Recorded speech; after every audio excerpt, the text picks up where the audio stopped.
तबाही की इन तस्वीरों को देखकर अंदाजा लगाया जा सकता है कि ईरान किस तरह से इजराइल पर मिसाइलें दाग रहा है। बिना सोचे समझे और बिना रुके वो मिसाइलों की बारिश इजराइल पर कर रहा है। इजराइल पर हमला करने के साथ साथ ईरान उन देशों को भी गंभीर परिणाम भुगतने की धमकी दे रहा है जो इजराइल और अमेरिका की मदद के लिए लगे हुए हैं पीछे। जी हाँ, ईरान ने इराक, कुवैत, संयुक्त अरब अमीरात, कतर, तुर्की और बहरीन को पहले ही संदेश भेज दिया था कि अगर ये देश अमेरिका को अपनी जमीन या हवाई क्षेत्र इस्तेमाल करने की इजाजत देते हैं तो ईरान इसे अपने खिलाफ युद्ध की तरह मानेगा। इन धमकियों को देखते हुए अमेरिका ने भी एक बड़ा फैसला और कदम उठा लिया है।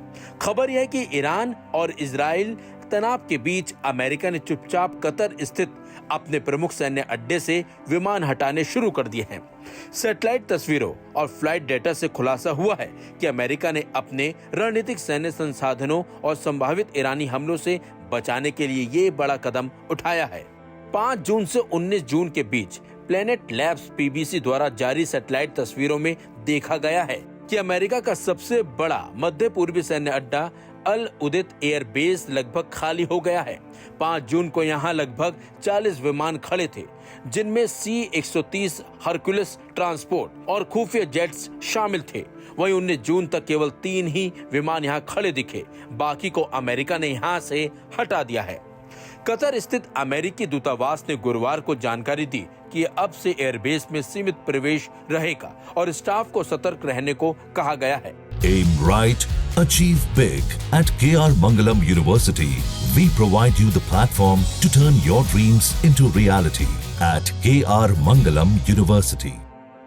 एक और जहां एयरबेस खाली हो रहा है, वहीं दूसरी ओर अमेरिका से 15-18 जून के बीच 27 फ्यूलिंग विमानों ने यूरोप के लिए उड़ान भरी, जिनमें KC-46A पेगासस और KC-135 शामिल है। इनमें से 25 विमान अभी भी यूरोप में हैं, जिससे लंबे ऑपरेशनों की तैयारियों का संकेत मिलता है।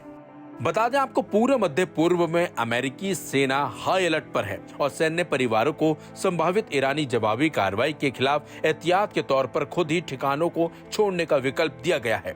मध्य पूर्व में इस वक्त करीब 40,000 अमेरिकी सैनिक तैनात हैं, जो सामान्य 30,000 से कहीं ज्यादा है। अक्टूबर में यह संख्या 43,000 तक पहुंची थी, जब हूती विद्रोहियों ने लाल सागर में हमले किए थे।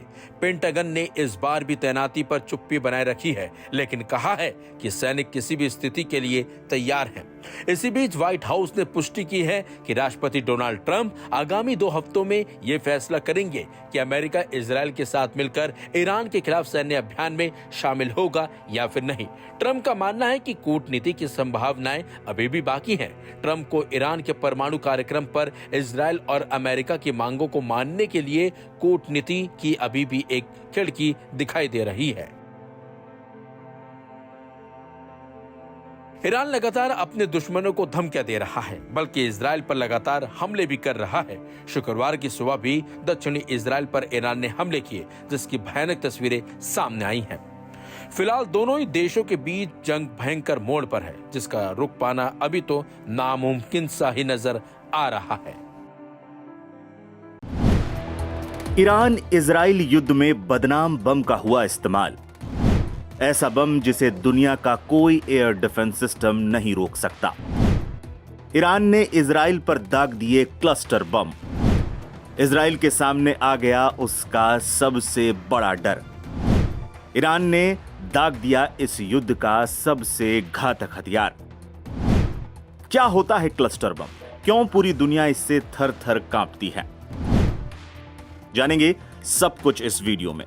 नमस्कार, मैं प्रशांत कुमार और आज हम बात कर रहे हैं एक ऐसी खबर की जिसने पूरी दुनिया में तहलका मचा दिया है। इजराइल के खिलाफ ईरान ने अपना सबसे घातक हथियारों में से एक का इस्तेमाल किया है। ईरान ने दुनिया में बदनाम क्लस्टर म्यूनिशन से लैस मिसाइलों से इजराइल पर हमला कर दिया। ईरान के सुप्रीम लीडर को मिली जान से मारने की धमकी के बाद ईरान ने इजराइल पर मानो कोई रहम न दिखाने का मन बना लिया है और अब ऐसे बम का इस्तेमाल किया है जिस पर दुनिया के 100 से ज्यादा देशों ने रोक लगा रखी है। इजरायली सेना ने इसकी पुष्टि की है कि ईरान ने सोमवार को हुए मिसाइल हमलों में क्लस्टर बम का इस्तेमाल किया। इसका मतलब साफ है कि अब ये लड़ाई सिर्फ टारगेटेड स्ट्राइक पर ही नहीं बल्कि नरसंहार की ओर बढ़ रही है। ईरान की जमीन से आसमान की ओर उठता धुआं और फिर इजराइल में गूंजे धमाके, ये सिर्फ सामान्य मिसाइल हमले नहीं थे। इजरायली डिफेंस फोर्सेज ने कहा है कि इन मिसाइलों में थे क्लस्टर म्यूनिशन, यानी वो बम जो एक बार में कई हिस्सों में फटते हैं और तबाही बिखेर देते हैं। विशेषज्ञों का भी दावा है कि ईरान ने इस बार MIRV टेक्नोलॉजी का उपयोग किया है, यानी एक ही मिसाइल कई अलग अलग टारगेट्स पर हमला कर सकता है। Aim right, achieve big. At KR Mangalam University, we provide you the platform to turn your dreams into reality.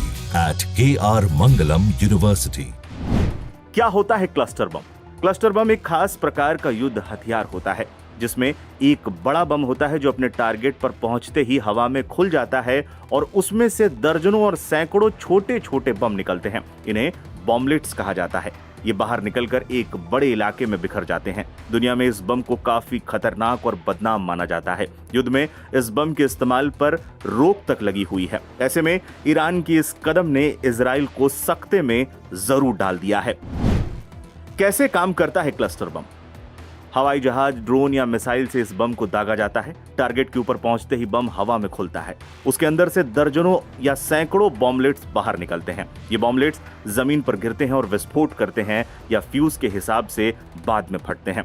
In bomblets को इस तरह से बनाया जाता है कि वो एक बड़े इलाके में फैले सेना के वाहन, सैनिक या कोई अन्य टारगेट को ज्यादा से ज्यादा नुकसान पहुंचा सके। ईरान अभी भी बैलिस्टिक और हाइपरसोनिक मिसाइलों के जरिए इजराइल को निशाने पर ले रहा है।